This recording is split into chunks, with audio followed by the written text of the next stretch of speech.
Bank बुडाली तर फक्त 5 लाखांची गॅरंटी मिळते, पण तुमच्या संपूर्ण पैशाला 100% सरकारी सुरक्षा देणारी ही योजना तुम्हाला माहिती आहे का?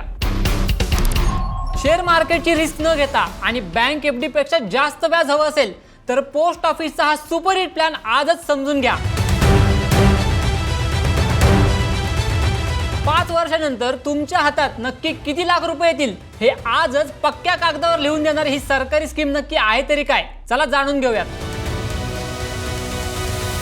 नमस्कार मित्रांनो, मी अतुल श्याम वाघमारे आणि स्वागत आहे तुमचं बॉसवाला मराठीमध्ये।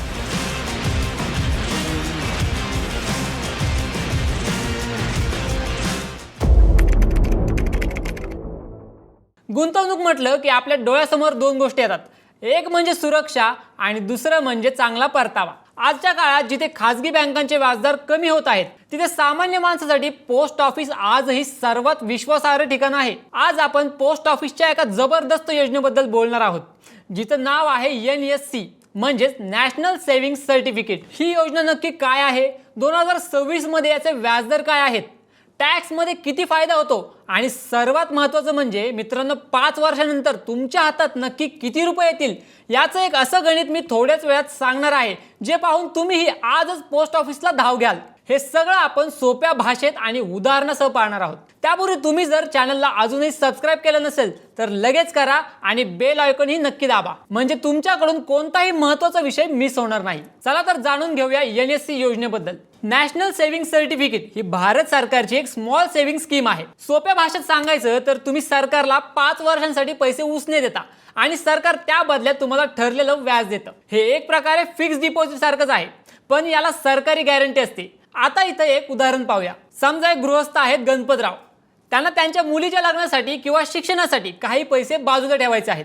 त्यांना रिस्क अजिबात नकोय, पण त्यांनी पोस्टात जाऊन NSC खातं काढलं आणि आता गणपतरावांना माहिती आहे की त्यांचे जे पैसे आहेत ते एकदम सुरक्षित आहेत, कारण ही योजना स्वतः भारत सरकारने जारी केली आहे। आता आपण एका महत्त्वाच्या विषयावर बोलूया, तो म्हणजे नक्की तुम्ही किती पैसे गुंतवू शकता। NSC योजनेचं सर्वात मोठं वैशिष्ट्य म्हणजे याची लवचिकता। इथे श्रीमंत असो वा गरीब, प्रत्येक जण आपल्या खिशानुसार गुंतवणूक करू शकतो। तुम्ही फक्त 1000 रुपयांपासून या योजनेत गुंतवणूक करू शकता। आजच्या काळात 1000 रुपये म्हणजे आपण सहज खर्च करतो, पण ते जर तुम्ही NSC मध्ये टाकले तर तुम्हाला गुंतवणुकीची चांगली सवय लागते। 2. कमाल म्हणजे मॅक्झिमम गुंतवणूक। इथे कोणतीही मॅक्झिमम लिमिटच नाही। तुम्हाला 1 लाख टाकायचे आहेत टाकू शकता, 50 लाख टाकायचे आहेत टाकू शकता, सरकार तुम्हाला थांबवणार नाही। उलट तुम्ही जितकी जास्त गुंतवणूक कराल तितका जास्त फायदा तुम्हाला 5 वर्षानंतर मिळेल। चला ही मर्यादा काही उदाहरणांच्या द्वारे समजून घेऊया। पहिलं उदाहरण घेऊया, अमोल जो नुकताच नोकरीला लागला आहे। अमोलने नुकतीच आपली पहिली नोकरी सुरू केली आहे। त्याला मोठी रक्कम एकदम गुंतवणं शक्य नाही, मग त्याने काय ठरवलं की तो दर महिन्याला थोडी थोडी बचत करेल आणि वर्षाच्या शेवटी एकत्रित 12,000 रुपये NSC स्कीम मध्ये गुंतवेल। 5 वर्षानंतर त्याच्या या छोट्या छोट्या वार्षिक गुंतवणुकीतून एक मोठा फंड उभा राहील आणि त्यावर त्याला 7.7% दराने खात्रीशीर व्याजही मिळेल। म्हणजे छोट्या बचतीतून त्याने एक मोठा फंड उभा केला। आता दुसरं उदाहरण, पाटील काका ज्यांना निवृत्तीचे पैसे मिळाले आहेत। पाटील काका नुकतेच रिटायर झाले आहेत। त्यांना त्यांच्या PF चे 10 लाख रुपये अशा ठिकाणी ठेवायचे आहे जिथे त्यांना शेअर मार्केटची भीती नसेल। त्यांनी एकाच वेळी 10 लाख रुपये NSC मध्ये गुंतवले आणि आता त्यांना पक्क माहित आहे की 5 वर्षानंतर त्यांना सुमारे 14,49,000 रुपये हमखास मिळणार आहेत। कोणतंही टेन्शन नाही। आता घेऊया तिसरं उदाहरण, मीनाक्षी जिच्याकडे 5,550 रुपये आहेत। आता इथे एक तांत्रिक गोष्ट लक्षात घ्या, NSC मध्ये गुंतवणूक ही 100च्या पटीत असावी लागते। मीनाक्षीकडे 5,550 रुपये आहेत, पण ती 5,550 रुपयाची गुंतवणूक करू शकणार नाही। तिला एकतर 5,500 रुपयांची गुंतवणूक करावी लागेल किंवा 5,600 रुपयांची। हा छोटासा नियम लक्षात ठेवला की तुमचं काम एकदम सोपं होतं। आता पुढचा मुद्दा आहे 2026 मधील व्याजदर आणि कॅल्क्युलेशन। हा सर्वात महत्त्वाचा मुद्दा आहे की पैसा किती मिळणार। मे 2026च्या ताज्या अपडेटनुसार NSC चा वार्षिक दर हा 7.7% इतका आहे। हे व्याज वार्षिक चक्रवाढ पद्धतीने म्हणजेच कंपाऊंड पद्धतीने मोजलं जातं, पण ते तुम्हाला दरवर्षी हातात मिळत नाही, तर थेट 5 वर्षानंतर मॅच्युरिटीला मिळतं। चला तर गणिताच्या भाषेत उदाहरणासह समजून घेऊया। समजा तुम्ही 1 लाख रुपये NSC मध्ये गुंतवले। पहिल्या वर्षी 7.7% व्याजासह तुमचे पैसे होतील 1,07,700 रुपये। दुसऱ्या वर्षी व्याज 1,07,700 वर मिळेल, म्हणजे व्याजावर व्याज। 5 वर्षानंतर तुमची 1 लाखाची मुद्दल आणि त्यावरचं व्याज मिळून तुम्हाला अंदाजे 1,44,903 रुपये मिळतील। म्हणजेच घर बसल्या 5 वर्षात तुमचे 44,903 रुपये फक्त व्याजातून वाढले. आता आपण 5 लाखांच्या गुंतवणुकीचं उदाहरण पाहूया. जर तुम्ही 5 लाख रुपये NSE मध्ये टाकले तर चक्रवाढ व्याजाच्या म्हणजेच कंपाऊंडिंगच्या ताकदीमुळे तुमचे पैसे किती वाढतील पहा. तुमची गुंतवणूक 5 लाख रुपये, 5 वर्षांनंतर मिळणारे एकूण व्याज अंदाजे 2,24,517 रुपये, मॅच्युरिटीला मिळणारी एकूण रक्कम 7,24,517 रुपये. म्हणजे कोणतीही रिस्क न घेता तुम्हाला जवळपास 2 लाख रुपयांचं फक्त व्याज मिळेल. आता 10 लाखांच्या गुंतवणुकीचं उदाहरण पाहूया.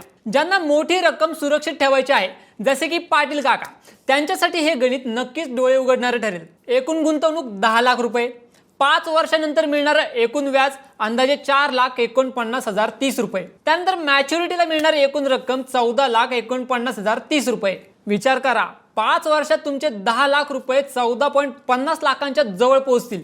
ही आहे सरकारी सुरक्षेसह मिळणाऱ्या व्याजाची पॉवर. बँकेत 10 लाख ठेवले आणि बँक अडचणीत आली तर फक्त 5 लाख मिळतात. पण NSE मध्ये तुमचे पूर्ण 14.49 लाख रुपये एकदम सुरक्षित असतात. आता बघूया करात किती सवलत मिळते. जर तुम्ही पगारदार असाल आणि व्यवसाय करत असाल आणि तुम्हाला इन्कम टॅक्स वाचवायचा असेल तर NSE तुमच्यासाठी एक वरदान आहे. एक मुद्दलवर सवलत. जुन्या टॅक्स रिजीम अंतर्गत तुम्ही NSE मध्ये गुंतवलेली 1.5 लाख रुपयांपर्यंतची रक्कम कलम 80C अंतर्गत टॅक्स फ्री मिळवू शकता. 2. व्याजावर टॅक्स. NSEचं वैशिष्ट्य असं आहे की पहिल्या 4 वर्षांचं व्याज हे पुन्हा गुंतवलं जातं असं मानलं जातं. त्यामुळे त्या व्याजावरही तुम्हाला कलम 80C अंतर्गत वजावट मिळते. फक्त 5व्या वर्षी मिळणारं व्याज हे टॅक्स पात्र असतं. आता मुदतपूर्व पैसे काढण्याबाबत जाणून घेऊया. लक्षात ठेवा, NSEचा लॉक इन पिरियड हा 5 वर्षांचा असतो. तुम्ही मध्येच पैसे काढू शकत नाही, पण काही अपवादात्मक परिस्थितीत हे शक्य आहे. 1.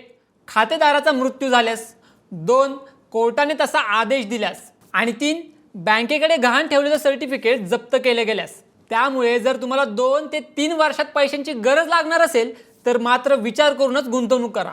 अनेकांना प्रश्न पडेल की NSE वर कर्ज काढता येतं का. अनेकांना हे माहीत नसतं की तुम्ही तुमच्या नॅशनल सेव्हिंग सर्टिफिकेटवर बँकेकडून कर्ज घेऊ शकता. जर तुम्हाला आपत्कालीन परिस्थितीत पैशांची गरज पडली तर पोस्ट ऑफिसमध्ये जाऊन तुम्ही तुमचं सर्टिफिकेट प्लेज करू शकता आणि त्यावर कमी व्याजदरात कर्ज मिळवू शकता. हे अगदी तुमच्या सोन्यावर कर्ज घेण्यासारखं आहे, पण इथे तुमचं सर्टिफिकेट गहाण असतं. आता तुम्ही म्हणाल, अरे अतुल भाऊ सगळं तर सांगितलं, पण खातं कसं काढायचं हे कधी सांगणार? सांगतो मित्रांनो, ही प्रक्रिया अत्यंत सोपी आहे. त्यासाठी तुम्हाला या स्टेप्स फॉलो कराव्या लागतील. 1. जवळच्या कोणत्याही पोस्ट ऑफिसमध्ये जा. 2. NSE फॉर्म भरा आणि 3. KYC कागदपत्रे जसे की आधार कार्ड, पॅन कार्ड आणि 2 पासपोर्ट साईज फोटो सोबत ठेवा. 4. तुम्ही रोख, चेक किंवा ऑनलाईन ट्रान्सफरद्वारेही पैसे भरू शकता. आणि शेवटचं म्हणजे आता पोस्ट ऑफिस तुम्हाला पासबुक किंवा डिजिटल सर्टिफिकेट देईल. बस झालं तुमचं काम. आता बघूया या योजनेची पात्रता काय आहे. कोण खातं उघडू शकतं? NSE मध्ये गुंतवणूक करणं खूप सोपं आहे मित्रांनो. 1. Single account. यात कोणताही भारतीय प्रौढ नागरिक स्वतःच्या नावाने हे सिंगल अकाउंट उघडू शकतो. 2. म्हणजे जॉईंट अकाउंट. तुम्ही पती पत्नी किंवा घरातील इतर सदस्यांसोबत मिळून जॉईंट A किंवा जॉईंट B प्रकारचं खातं उघडू शकता. जॉईंट अकाउंट हे जास्तीत जास्त 3 व्यक्ती उघडू शकतात. तिसरं आहे चाइल्ड अकाउंट. जर तुम्हाला तुमच्या मुलांच्या नावावर गुंतवणूक करायची असेल तर पालक म्हणून तुम्ही त्यांच्या नावाने NSE खातं उघडू शकता. 10 वर्षांवरील मुले स्वतःच्या नावाने सुद्धा हे सर्टिफिकेट घेऊ शकतात. महत्त्वाचं म्हणजे अनिवासी भारतीय अर्थातच NRI आणि हिंदू अविभक्त कुटुंब या योजनेत गुंतवणूक करू शकत नाहीत. आता या योजनेची तुलना इतर योजनांसोबत करूया.